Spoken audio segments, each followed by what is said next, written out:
Hey guys, this is Justacarnerd here. Welcome welcome back to my new podcast, Need for Speed.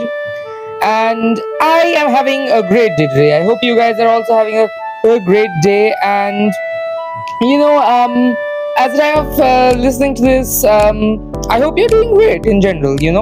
I'm feeling really happy. I got a new mic. It's noise cancelling. You won't hear all the background noises, I hope. Otherwise, this purchase was really futile. Okay, so let's take a dive back into where we left off from last time, right? Yeah, that's the bad idea. Okay, so where we were last time was the Lola, history of Lola, but where were we? Well, we were, in. Yeah, I think we were just doing the Lola T550, and so that's just a recap. If you guys just want to watch or hear my podcast, it's on YouTube and Spotify. You can listen to it there. The first part of it is there, and without any more further ado, I do not want to waste as much time as I did last podcast. So let's jump into the podcast, right? So where were we? Ah yes, the early 90s. So around this time, Lola had the T590, which was cool and all. But it was not the end of the project. Was it the T590 or was it the T550? I really forgot. Yeah. If you guys can't tell, this is quite some time after recording the first podcast, so it's a bit difficult to remember it. Yeah. So anyways, the T590, which was cool and all, but it was not the end of their projects. Lola had earlier built chassis for the Indianapolis 500 as early as the 1960s. Graham Hill had won the 1966 Indy 500 in a Lola, and Jackie Stewart raced a four-wheel drive Lola there. Al Unser won the 1978 Indy 500 in a modified Lola chassis. So these were the 500 and 300 Lola cars I was talking about earlier, and as you can see, Lola it was quite a good force in this series. However, the mark, that is Lola, had never actually made a fully fledged attack on the American open wheel market until the mid-80s. Despite the attempted revival of Can-Am in the mid-80s, 1986 to be exact, the series wasn't the same. It couldn't capture the danger, the charm that the early 70s Can-Am could. Second iteration of Can-Am faded away as IMSA and kart racing became more popular in the early 1980s. But, okay, there's one thing to be said, Can-Am did remain active till 1987. Maybe I should do a history on Can-Am. That's really interesting. Yeah, maybe someday I'll do it after I finish this. I can't seem to finish this even. 48 minutes, in the first run. Okay, never mind. Yeah. So Lola then launched the T850 in 1981. It is a Formula 2 car derived from the successful Toleman TG280, designed originally by Rory Byrne, and John Gentry. It featured a ground effect design and was constructed around an aluminium monocoque chassis. I don't think you can see it, but I'm smiling right there. Yeah. Anyways, most T850s were powered by the Heart, H-A-R-T, Heart, not H-E-R-T, Heart. Somebody will probably listen to this around Valentine's Day in the future. Okay, not now, but in the future somebody might listen to this around Valentine's Day, and I'm just clearing it up for them. I don't think I needed to do that. That was a bit weird. But anyways, okay, so what was I? Yeah, the Hard 420R, 2 liter, naturally aspirated, meaning it had no turbos, no superchargers. Inline 4 engine producing around 300 horsepower. Very interesting, right? That in non-turbo, inline 4 made 300 horsepower back in the day. That's pretty good. Now we got like the GR Corolla, the GR Yaris. They can make upwards of 300 horsepower on their 3-cylinder engines, which is pretty cool. But yeah, four-cylinder making that much horsepower in like 1980, 1990, almost unheard of, except in racing series in which Lola was involved in. Okay, BMW, surprisingly, and Honda engines were also used by some teams. And this is the time for me to remind you guys to stay hydrated. Let me take a sip of water now. And I hope you guys do the same as well. You know, water is good for you, water is good for me.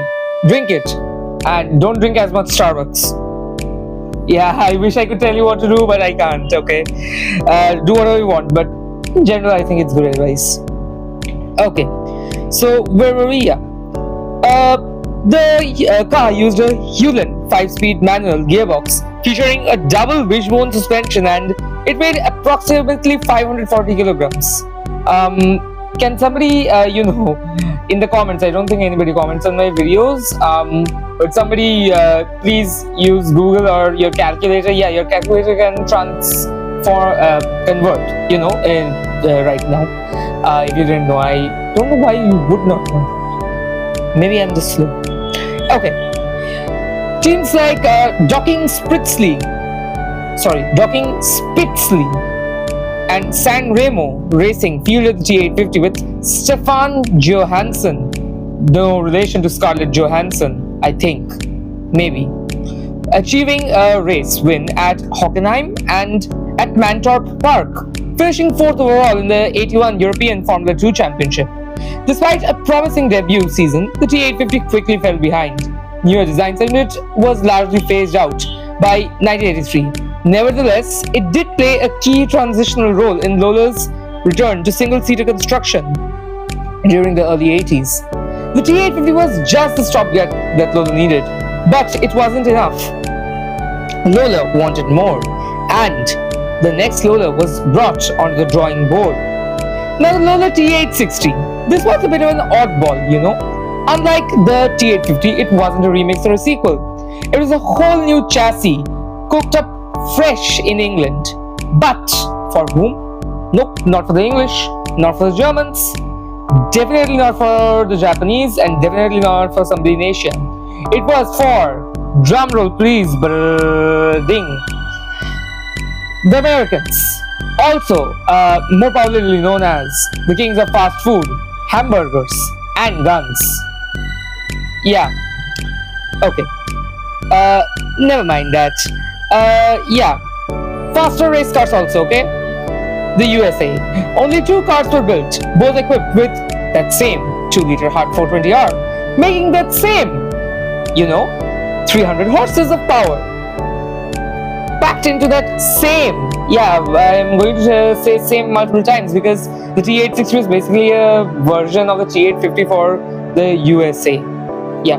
Anyways, same aluminium monocoque chassis with slick ground effect aero. On paper, it looked like Lola's shot at redemption. In reality, though, nah, buddy, it was not.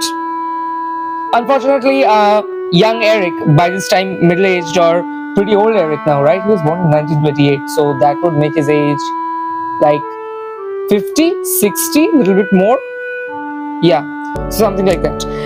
Anyway, so the first T860 made its debut not in Europe, obviously because it's made for America, but it rode America in Formula Atlantic race in 1983.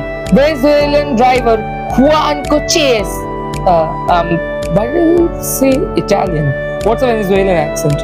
Juan Cochesa. It's still Italian. Okay, Juan Cochesa. Okay, I'm not going to do the accent. I'm really bad at that. Piloted the car, qualifying stone dead last, like many of the products coming out of Venezuela and its closer country, Colombia. You know what I'm talking about, right? Okay. He finished 17th. After that, he hosted the car like a bad Tinder date. It popped back in 1985 when Peter Heckman took the wheel for 4 races, grabbing a best finish of 5th at St. Louis and ending the season 10th in the Atlantic East Championship. Not awful, but definitely not the American dream that Lola had in mind. Meanwhile, the second chassis ended up in Australia, racing under Formula Pacific rules. Driven by Peter Williamson, it debuted in the 1981 Australian Grand Prix, Sadly, that debut lasted just 15 laps before the car hit the wall. Yeah, it's really sad. Okay. Uh, Fortunately, I think the driver did survive. Yeah. Okay, in its second outing at Oran Park in 1982, it met a similar fate. After a chassis rebuild and some off-track rest and relaxation, Williamson returned in 1983 and managed a fourth place at Lakeside, which was as good as the T860 got. Okay, I didn't mention this at the start of the podcast, but one of my friend's uncles recently died. He was very close to them. So just like about a minute of silence. Yeah, 30 seconds of silence for him. Right?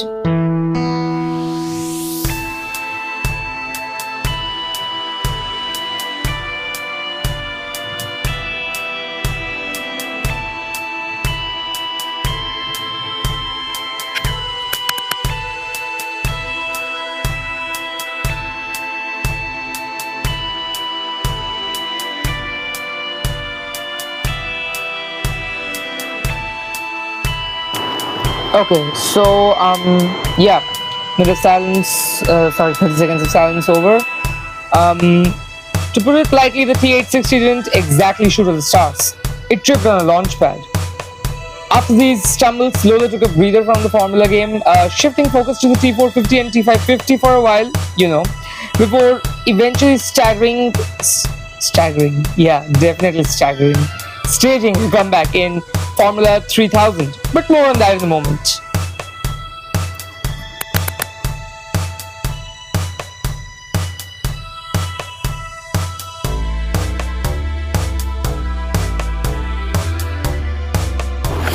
Spotify, that was the right time for you to make an ad. Please don't make it during 30 seconds silence, okay? Yeah, I gave you some time to make an ad, Spotify. Please don't make it during that. Okay, so the FIA introduced Formula 3000 in 1985 to replace Formula 2, which had been an effective feeder series to F1 racing since 1948, with the formula going through several changes in regulations over the years. It had been a marvelous way for up-and-coming drivers to test themselves against the best of the best. Jim Clark, Graham Hill, Jack Brabham, Denny Hume, Bruce McLaren, Jochen Rindt, and Jackie Stewart. Jackie Stewart. Being regular competitors in the 1960s, but in the 1970s, the F1 drivers were racing in other formulas such as IndyCar and Can-Am, taking away some of the glamour and excitement from F2, and as a result it also became more expensive with more works cars entering in there. Like the problem with F1 back in 2020 and now even still now, yeah. Okay, so yes, the 1960s and 70s, the F1 drivers did race in other series, as I already mentioned, by the T70 and so and so and so. A fresh start was the objective of the F3000 series, and a fresh start it was, not just for FIA, not just for the drivers, but also for the constructor named Lola. Okay, so I'm going to take my mic a little bit farther away. It's a wireless mic. I've got this new mic, which I told you I already had noise cancelling. This is the second time I'm telling this to you. I don't know why. But anyway, yeah. So, where was I? Yeah. Right. So, Lola made it their mission to dominate the series like they did with the T60 in Can-Am and Le Mans. Entered the T800 in the early 1980s. No, not the prototype Terminator. Okay. That was totally a different thing. Fun fact, T2 I think is one of the best movies made. Better than T1, despite not having watched T1. I need to watch T1 once. Where is it? Some of you guys can inform me in the comments, if you comment at all. Okay, so yeah, right, the kart car from Lola it was, in the early 80s before the failures of the T850 and the T860. The previous 800 horsepower engine was yanked out, and in came the tried and true, the engine that Lola had a love affair with, and also a working relationship.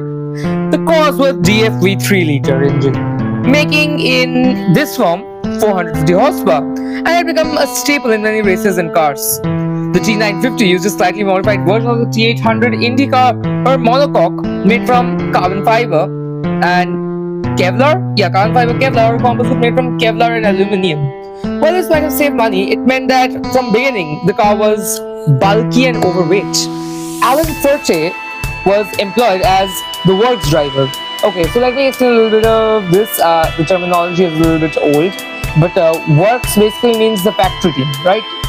Okay, factory team of Lola. Lola participates from factory itself in this series. Who I said Elaine Furte was the test driver, I think. Yeah, he was the works driver actually. It doesn't say test driver. Okay, right. And despite his best efforts, the car was just not competitive. Although it did manage to qualify 6th and twice, his best finish was 8th. But he was soon disillusioned with the team and left after 5 races. A number of other drivers were installed in the car, but Johnny Dumfries, Philippe Strife, James Weaver, Fulvio Balabio, Mamma Mia, and Val Musetti fared no better. The Corbari Italia team ran 2 cars for Mario Hitten and Juan Manuel. Wait, am I reading this correctly? Juan Manuel Fangio II? Wait, I need to research this. Give me a moment. Alright, apparently lots of people are named Juan Manuel Fangio. Okay, guys. Juan Manuel Fangio the first. Let me just think a little bit. Juan Manuel Fangio wasn't he the head of Pagani? I mean, he still is. He's still alive. He's doing pretty well from what I hear. So I'm a bit confused. There is apparently an American racer also named Juan Manuel Fangio, but I'm going to assume for fun that he is nephew of Juan Manuel. He is the nephew of Juan Manuel Fangio the first. But I'm going to assume he is the nephew of Juan Manuel Fangio the first, right? Okay. So where was I? Yeah. So well, for fun I'm going to assume that that's Juan Manuel Fangio, Pagani owner's nephew, okay? Just for fun. Okay, anyways. Yeah, where was I? Yeah, but they abandoned cars mid-season and switched to a March 85B. Despite its advancements, the Lola T950 was a failure, and Lola's reputation was in danger. Lola's first to design for the new F3000 Championship, 1985's T950 and 1986's T8650 had not set the world alight with 1 win and 3 other podium finishes in 2 seasons, which meant that if Lola really did want to sell their F3000 cars, they needed to turn things around, okay, and they needed to turn them around fast. So in 1987, they did. But let's put a pin in that for a moment, because we need to talk about an equally interesting project that Lola took in about the same year. Yeah. Okay. So, Lola was also commissioned by Chevrolet to produce their T710 Corvette GTP for the IMSA series, which set many lap records. In America too, Nissan via Electra Motive Engineering of El Segundo, California. Was it a shell company? I'm not sure. Maybe it was. They did acquire and commission the T810 series of ground effect sports prototype cars, so the turbocharged Nissan V6 engine. In developed form, this chassis won the 1988 and 1989 IMSA Championship, driven by a Jeff, like Top Gear GEOFF, Jeff Brabham. The T710 comes first, and if you look at it, you get to know where the C6R, C7R, and even the C8R of modern GM Corvettes come from. Following testing on the T600 chassis, that will come later, okay? GM felt confident enough to ask Lola with their version of the C4R for GTP, also called Lola T710. 2 cars were built with a twin-turbo V6 of 3.4 liters, giving an output of 775 horsepower in its highly developed form, and another with the T711 V8 producing slightly more but an equally monstrous 800 horsepower. Yep, you got it right. This one, the V6 was barely of the V8. But I'm guessing since the V8 was bigger, had more room for cooling, and could operate at essentially a little bit lower RPM, I think, I'm not sure about this, was that the V8 was more reliable, I'm guessing. The 800 horsepower on tap made it a truly fierce monster, but it was heavy. That was its drawback. The cars featured bodywork similar to the Chevy Corvette C4 at the front, with a long pontoon style tail featuring Corvette taillights. Large side intakes would feed the radiators, while the V6 turbocharged chassis had a snorkel built into the top of the fender to feed the turbocharger. Body evolution of the next few years included a change to the side intake and exploring a short tail layout and dual element, along with the rear wing. The T710 HU1. Just a little bit of a side note here, guys. HU1 is referring to the chassis code for the various cars. HU1 for the first chassis, HU2 for the second chassis. It's pretty easy. But just a little bit, of a PSA for people who are new to cars in general. And those of you who are new to cars, welcome to my channel, okay, or my podcast. Check me out on Justacarnerd on YouTube over there. I'm sure you'll like it, okay?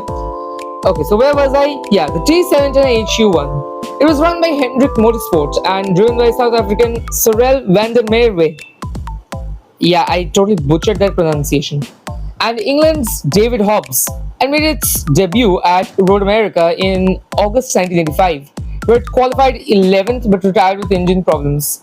Next race, the 500 kilometers of Watkins Glen, saw Hobbs and Vern Schuppen.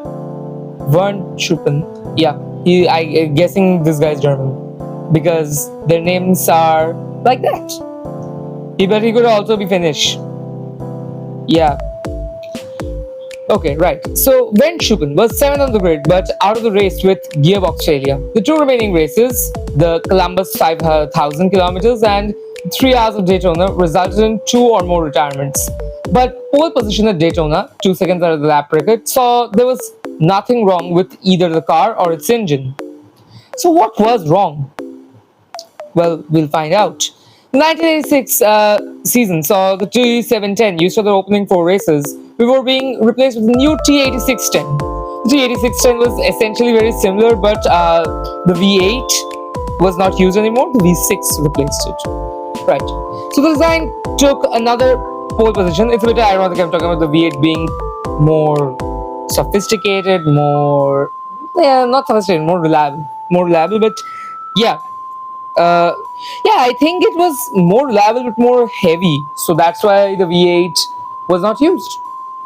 Yeah, interesting thought, food for the brain.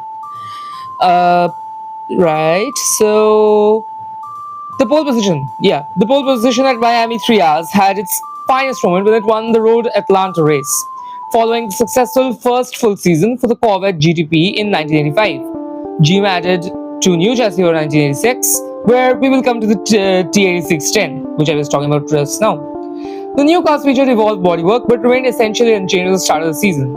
Biggest difference was a chassis HU1 technically, sported a naturally aspirated V8, while chassis HU02 maintained the V6 power while receiving a new short tail section.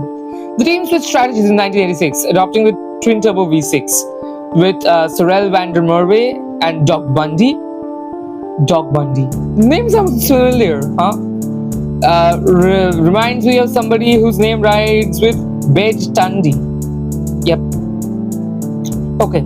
So the chassis HU1 captured pole at Daytona, though it did not start due to vibration, and later secured a landmark win at Road Atlanta. Additional finishes included a 4th at Charlotte, a 3rd at Mid-Ohio, and her first at West Palm Beach.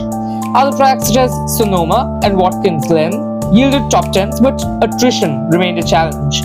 In 1987, chassis T710-3 was acquired by Nissan Electromotive, now branded as Nissan GTV ZXT. It claimed victory at the 3-hour Miami race with Forbes Robinson and Brabham. But subsequent outings like Road Atlanta, Riverside, and Mid Ohio ended with DNFs or too low of finishes.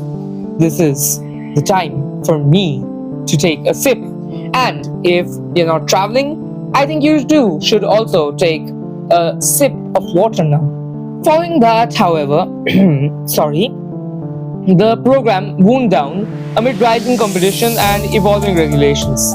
The T710's career, though brief, left its mark with two factory-supported wins, Road Atlanta in 1986 and Miami in 1987. Several poles and multiple strong showings in the highly competitive IMSA GTP era. Ultimately, I think GM used this to build upon their future Corvette versions, and look at where the Corvettes are now.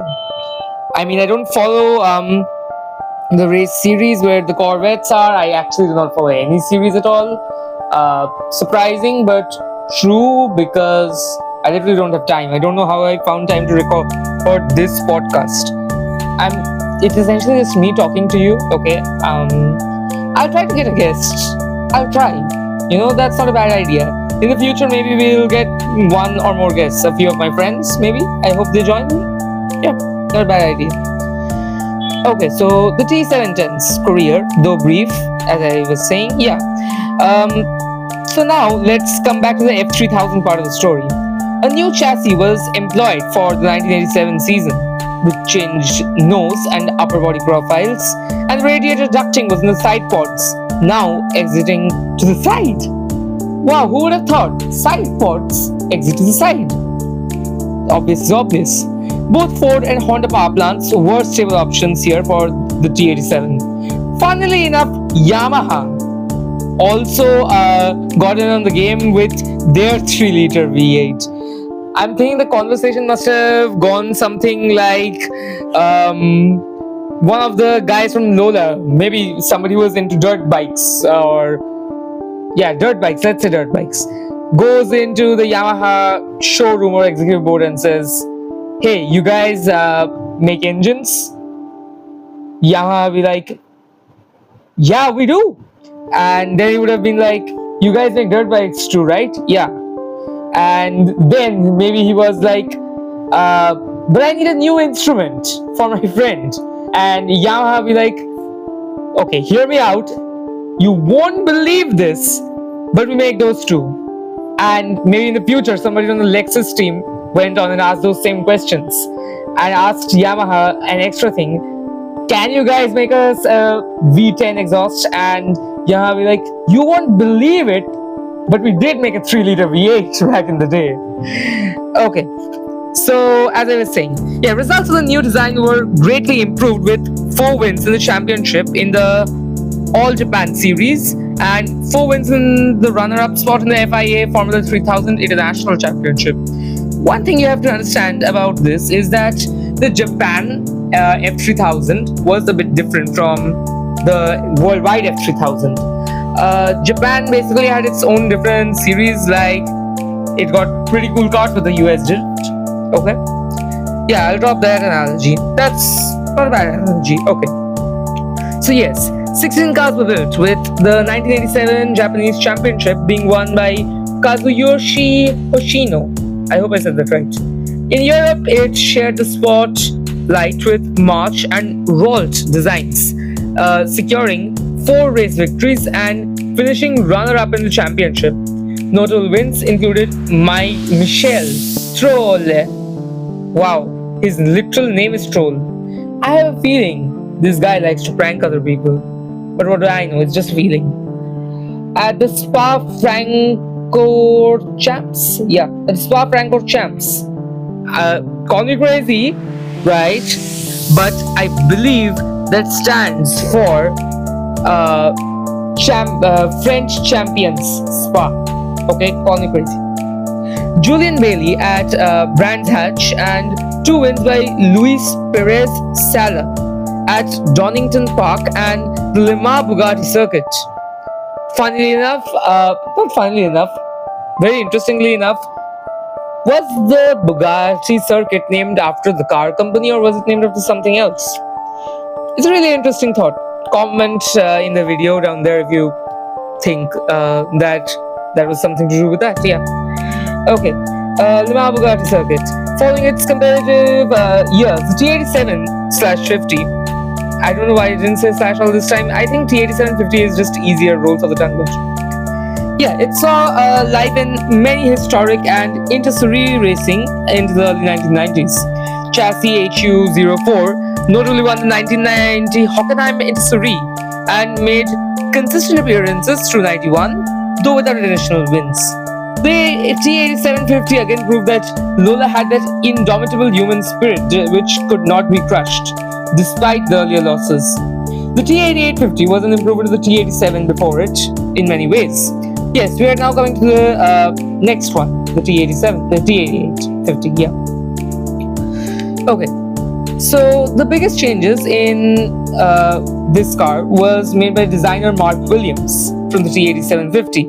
Were a new composite monocoque. I love saying that word. Don't ask me why.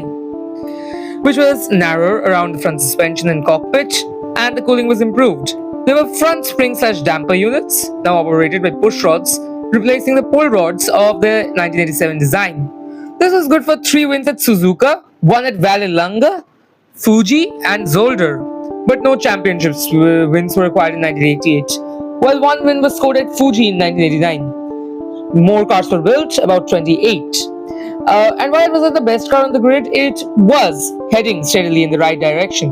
The T89/50 was much of the T88, but it had some more goodies sprinkled into it, like improved aero and a narrower profile plus diffuser. Not a narrow diffuser, I was just trying to say it had a better diffuser than the previous year's car. Wow, we're already at half an hour, huh? Yeah, we have long way to go, my friend. If you're listening into this, buckle up for the ride. Yeah, I hope you guys didn't hear that, but yeah, I think the noise cancellation is working. The horns cannot be heard. The vehicle horns are not heard. That's good. Okay, so 3 wins at Suzuka, 1 at Bugatti circuit, another at Fuji, another at Dijon, another at Sugo, another at Jerez, were a testament to the domination that Lola had now started to achieve. 1989 All Japan Formula 3000 Championship under Hitoshi Ogawa led to Lola's second win in this series. The T89/50 is the next car here, and it was unusually having a chassis number 13 constructed. It was sold to a place outside Japan, like Japan. The number 13 is not prestigious there. The new car additionally took 3rd and 4th in the final standings, with all the leading cars using Mugen Honda V8 engines. In Europe, things were tougher though. Lola won only 3 rounds of the 6 Renault and 1 of March. Eric Comas finished the year on 39 points, the same as Jean Alessi. But Alessi won the championship with his 3 wins to the 2 of Comas. Why is his... okay, I'm not going to judge, but his last name is literally Coma. Further improvement with a sharper nose had improved the airflow over the car.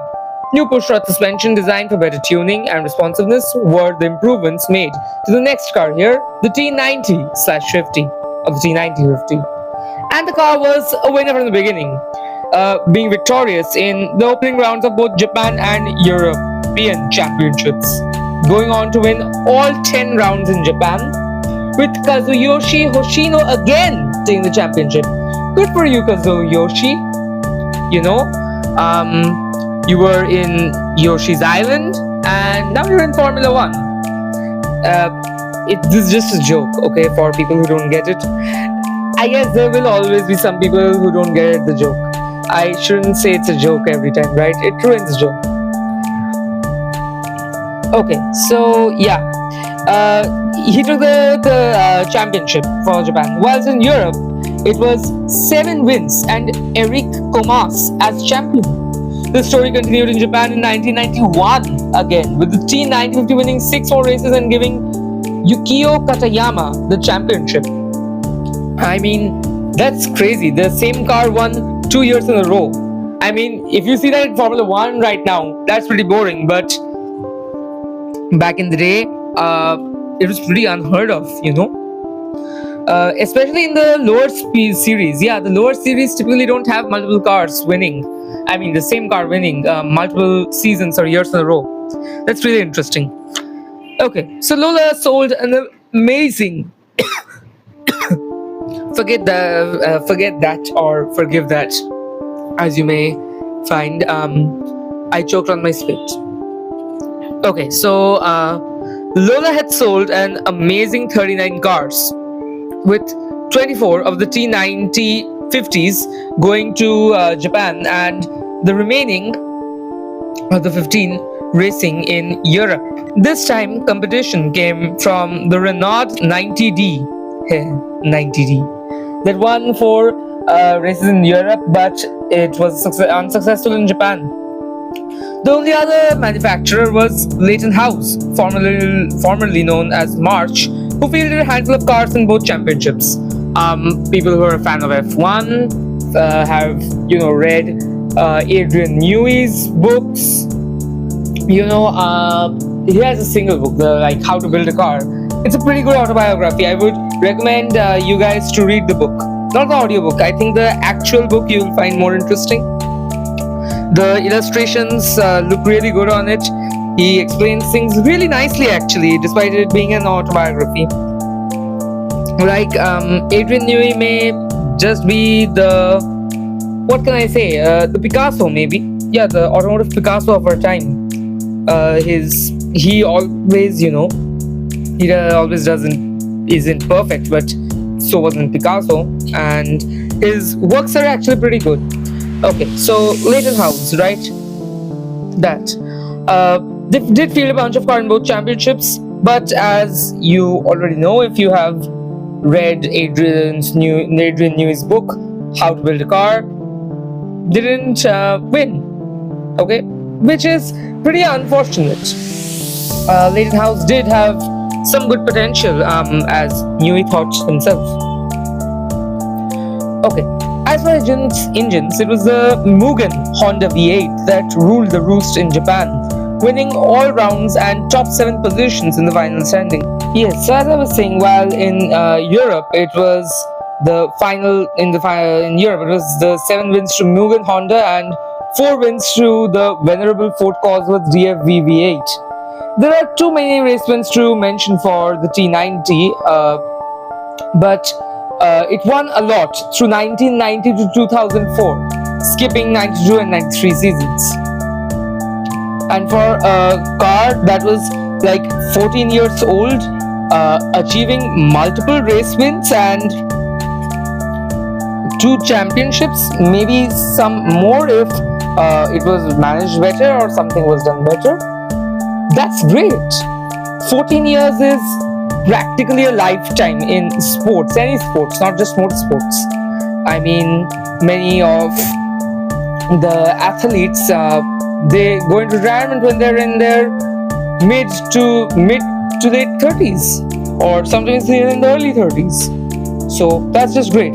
Anyways, yeah, for a car that was 14 years old, as I was saying, it is a big achievement. Next year, production numbers were even better, with 41 cars being sold, called the T9150 now. That was the new car. It looked similar to the T9050, but Mark Williams continued as the designer of the new car, following on from his work from a T89 to the T90, claimed that it was 80% new while visually looking similar to the 1990 design. But let's believe him, right? What could be his ulterior motive? Right, so the monocoque, that's one of my favorite words now, was redesigned to make it more comfortable. 19mm was added to the pedal position, while 42mm in length was added to the lower half of the seat back. So you could now cruise in luxury at 300 kilometers per hour. Yeah, so as I was saying, the steering wheel was raised and the gearshift position was improved, giving more elbow room, whilst the underside was given a complex profile to give an aerodynamic gain. Some more tweaks helped the T9150 become a winner in the F3000 Japan with its predecessor, the T90, in 1991, and the T91 claimed championship victories in 1992 Japan F3000, 93 Australian Gold Star, and 2002 Euroboss F3000 championships. So let's imagine this company, which is now fairly good, well known in the racing world, but most people do not know about it. Lola is winning 14-15 years back to back, which is great. It is actually really great. This level of dominance you can expect from Red Bull, which is now a big company, but earlier it was not that big of a company, and Williams, March, maybe not March as much, but Williams, definitely, those were big company.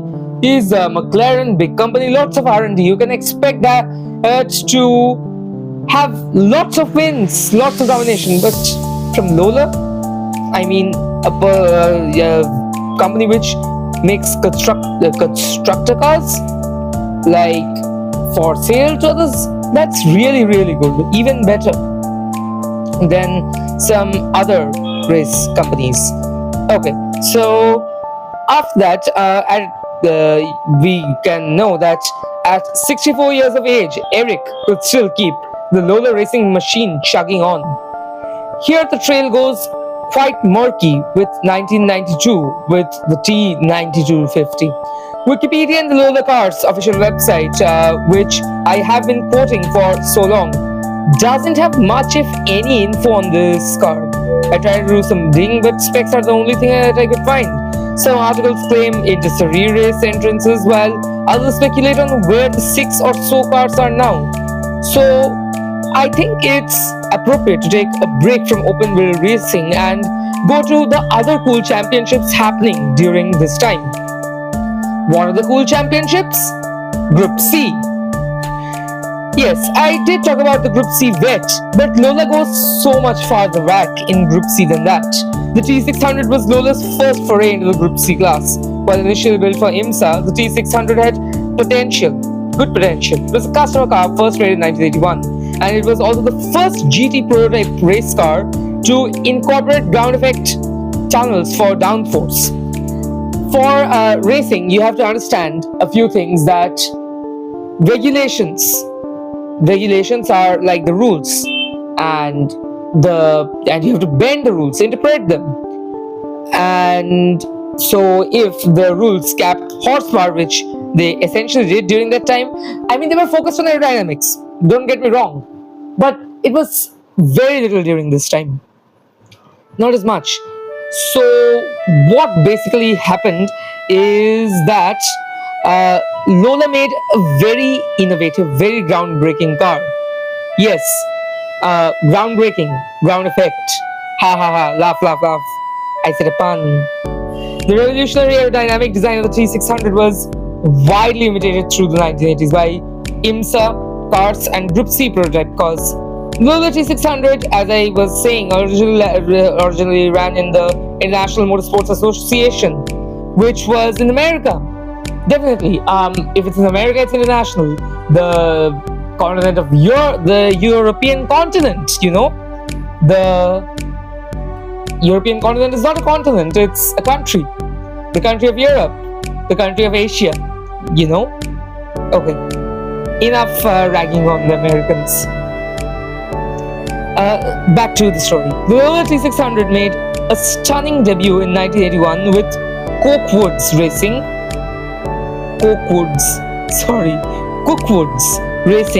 and Brian Redman winning its first race at Laguna Seca, followed by many victories at Lime Rock, Mid-Ohio, Portland, and Road Atlanta. The car's reliability and pace earned Lola the IMSA GTP title and broke Porsche's multi-year dominance since 1977. Of this success, Lola sold 11 more T600s. Okay, so if you guys haven't researched as much or particularly are not interested in, Group C and such, well, first of all, I don't think you'd be watching this. But if you are, you would surely know. But even if you're not, even if you're completely new, okay? I'm saying this multiple times. I don't want to try to sound condescending to anybody out there, okay? But if you don't know, big if, Porsche 935s dominated this almost the entire period of Group C through 1960s and 70s. Early that times I can't remember, but there's some really good videos on the Porsche 935. It was such a dominant car, and 1978 it was really fast, but it lacked reliability. Okay, so little bit off topic rant. For Lola dethroning a giant like Porsche, like the 935, it was a feat that you would only expect Lola to achieve. So in 1982, Cookwood's racing became Cook Racing. Yeah, they forgot the wood, so they couldn't cook anymore and lost their winning edge. Interscope Racing, with drivers like Ted Field and Danny Ongaze. Who is naming these people? Anyways, scored 4 wins, while John Paul Jr. won the championship using both a T600 and later on a Porsche 935. Again, interesting. By 1983, newer cars, however, had eclipsed the T600.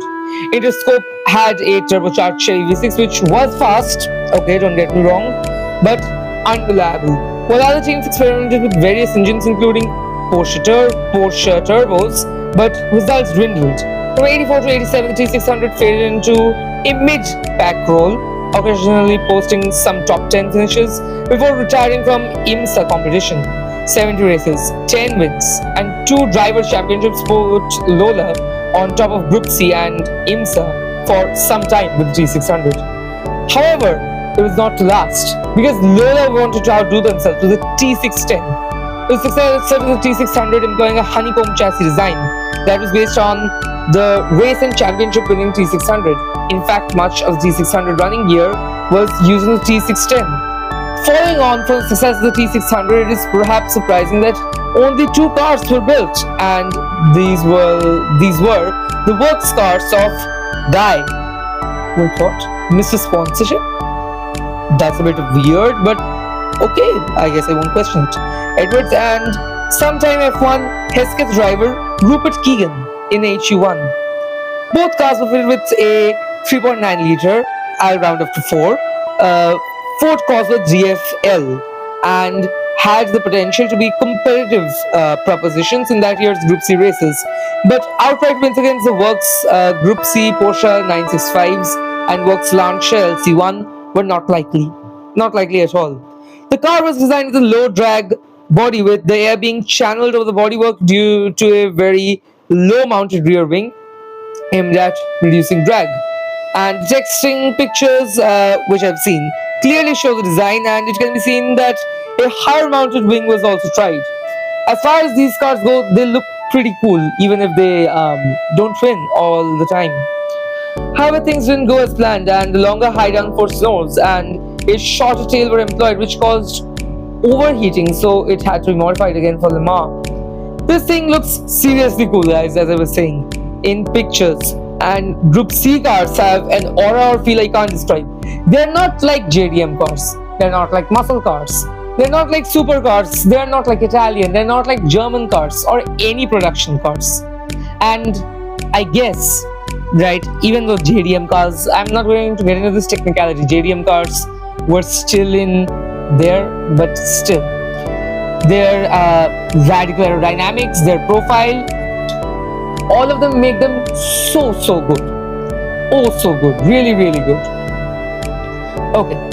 So, anyways, they feel like Group C cars. Okay. The T616, we are moving on, is the next character in our show. And boy, is this show pretty cool. The 4 cars constructed were fitted with slightly unusual engines. Here is the JDM part I'm talking about, the side which Lola showed to JDM was that the first three cars, HU616-1, HU616-2, and HU616-3, were fitted with the Spinny Boy Dorito. Yep, it was a Mazda 13B Wankel engine, and the HU616-4 had an even more interesting, polymotor plastic engine. What's interesting about this engine? I don't know because I didn't research that much on it.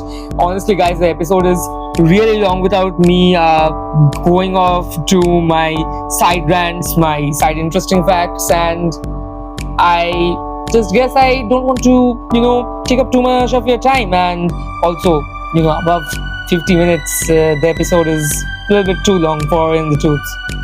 Okay, think about that 787B, right, that Mazda developed, and the Lola cars were essentially 787Bs before 787Bs ever 787B'd with their B sounding motor.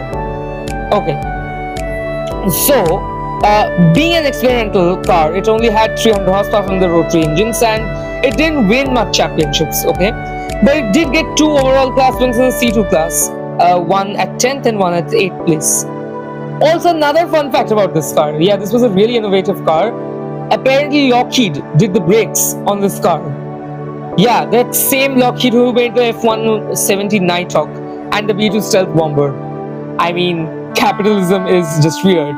Not that communism is not weird, but capitalism is so weird. It's like Lockheed Martin, the big jet bomber guys, the jet fighter guy, is make those things for one time, and at the second time they make brakes, and somehow they make trams also. See, I'm telling you, it's weird. Okay, and interesting. Anyways, what else is there to say about this car? What else is there? So I should move on to the next car in the series. I'm not joking. We're going a little bit fast now. The Lola T92-10 was Lola's final factory-built prototype for Group C, designed in 1992 for the FIA Sports Car World Championship, that is, Group C. But this category was just on the brink of collapse. It was an ambitious project aimed at competing in the new 3.5-liter formula, which mimicked Formula 1 style regulations. Despite being built around a carbon fiber monocoque, the T92-10, well, despite, I wouldn't say despite, anyways, it was built around the carbon fiber monocoque. Yeah, the T92-10 was powered by a Judd GV10, a 3.5-liter naturally aspirated V10. Okay, first of all, how did you ever make a V10 that small? 3.5 liters for a V10. I mean, the cylinders must be like the size of midgets or something. MG midgets, okay? I'm not planning to offend anyone. Not before my channel takes off. And not before I'm protected by some false sense of security that I cannot ever be dethroned. Okay, and do you guys want to know how much horses this produced? 650 to 700 horses. Yup, this tiny little sprite size cylinder V10 made 700 horses. It had advanced aerodynamics, low slung profile, and more downforce and stability over long distances. Basically, the quintessential Group C car. However, despite the promising engineering, the 92/10 never raced competitively. By the time the car was ready, Group C had collapsed due to rising costs and dwindling manufacturer interest because of the aforementioned Porsche. They won everything, and nobody wanted to be in Group C anymore by this time. The 1992 season was the last, and with no viable series left, Lola basically just shelved the project. The 92-10 remained a what could have been car for Lola. It could have pushed the envelope at Group C had Group C been there for more years, but sadly, no. Group C ended, and the car ended. One chassis does survive, and it does go out occasionally for historic racing or demonstrations. Lola did go a lot about its Group C participation, and 92/10 was the culmination of these efforts that Lola made in order to leave its mark on the whole racing world. Woo! So, few more cars left before we are into the aughts, but Have you realized one thing? I have. It has been 20 years since the 2000s, and as we are going through a 20-year time frame, basically we went from 50s/60s to 80s, right? In the first episode, and from 80s we are going to 2000 in the second episode, and we're from 2000 to present in third episode. Yes, we are making 3 episodes on this. A 3-part for the first series on the podcast. Even I can't imagine this. But time for us to return to F3000. Is what I would say if Lola hadn't competed in F1 during 1993. Yes, Lola returned to the F1 jar before the Mastercard journey. The Lola T9330 was the Formula 1 car built by Lola and raced by the BMS Scuderia Italia team for the 1993 Formula 1 season. Scuderia Italia, which did not construct its own cars, had previously run the Laura chassis since their first season in 1988. But the team owner Beppe Lucchini elected to switch to Lola after an uncompetitive 1992 season. Before that year, earlier Lola did make the LC91, but it didn't have any significant wins and 0 championships. But it's not relevant to talk about the T9330 either. Why? Because of the 14 races it entered, no championships won again. So why did I ever talk about the T9330? It was to maybe it was to add the runtime of the episode. Maybe because I'm evil. Just kidding, I'm not. Or am I? Nah, I'm not. The Lola T9650, okay, for real this time, was the chassis that defined the late 90s Formula 3000 era. Carbon fiber monocoque, push-rod suspension, 6-speed sequential Hewland FGC gearbox.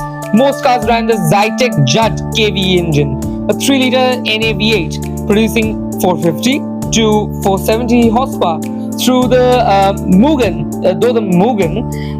Honda MF 308 V8 also made its appearances across some grids. The car's weight was a paltry 575 kilograms.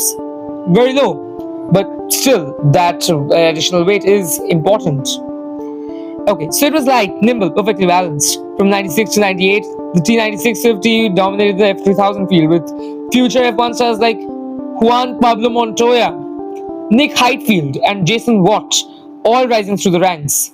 It was the last quote-unquote open F3000 chassis before the series moved to a spec formula in many ways, and it set the gold standard for junior formula development in that era. Lola's return to the endurance game came in the form of the B9810, a closed cockpit prototype that marked a serious LMP comeback. Built to FIA/ACO rules, it again featured the newest space age materials, the carbon fiber monocoque, one of my favorite words. It was compatible with multiple engine choices, including the Ford Roush 6-liter V8, the Judd GV 4-liter V10, and some other Chevrolet V8s, and even some BMW V8s. Power output ranged from 600 to 650 horses, depending on the setup, and top speeds clocked at around 320 to 320 kilometers per hour, or 200 miles per hour if you want to talk about in burgers per second, also known as freedom units. Okay, so at roughly 900 kilograms, it also used a 6-speed X-Track or Hewland gearbox. Although it never clinched an overall Le Mans victory, the B9810 became a popular privateer chassis thanks to its durability, affordability, and adaptability. Teams like Tremor Racing. Tremor Racing is very interesting because these people smuggle drugs as well as with racing. Okay? They were basically like cartel racers. Right. And Dams ran it in the FIA Sports Car Championship and the American Le Mans Series. There was an American Le Mans Series? That's interesting. With moderate success. Next up is the Lola B2K10. Yeah, it sounds like like a license plate more than an actual car. Right, okay. So it was a major aerodynamic evolution introduced in the year 2000. Built for both LMP 900 and LMP 675 classes, it showcased smoother bodywork, reworked airflow around the cockpit, and refined underfloor diffuser geometry. Monocoque was constricted from Carbon composites in the car could be fitted with engines like the Judd GV4 4-liter V10, Ford-derived V8s, or even turbocharged Nissan V6s in certain cases. Lola was basically in bed with multiple engine manufacturers at this point of time. Right, so power output hovered around 630 horsepower for the naturally aspirated variants, and teams used that standard 6-speed X-Track sequential gearboxes. Again, Kremer Racing, Rock Auto, and R&M fielded the B2K/10, which went in turn multiple podiums in both ALMS and FIA Sports Car Championship. This chassis also laid the engineering groundwork for Lola's later LMP machines, like the B01/60 and the B5/40.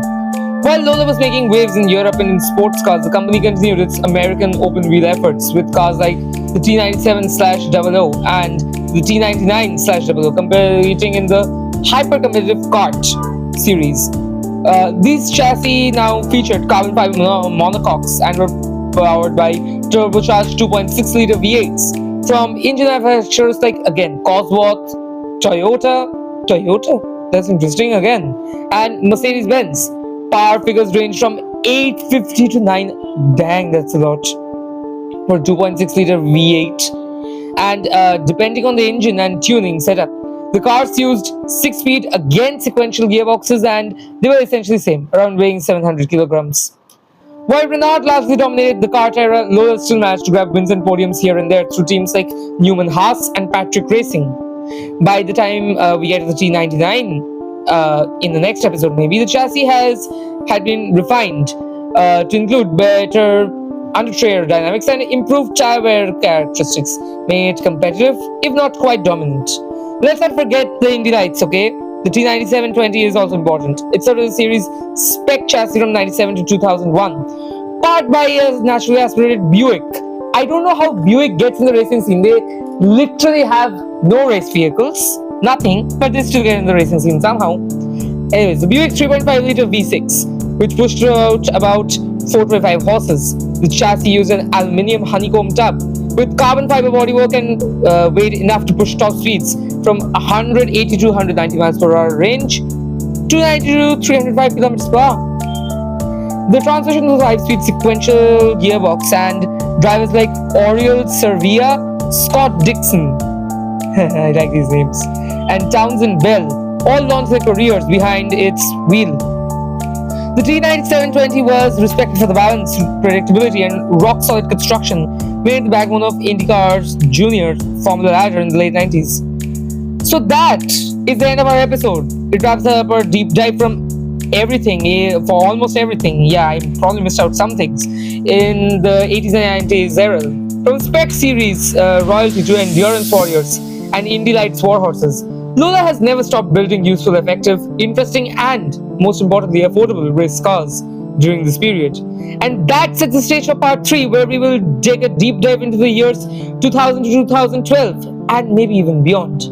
A time when Lola had returned to Le Mans with MG, survived an F1 disaster, yeah, you know the one, and even flirted with death and resurrection. Not going to want to miss it. And then, see you until next time. And always remember, I feel the need for speed.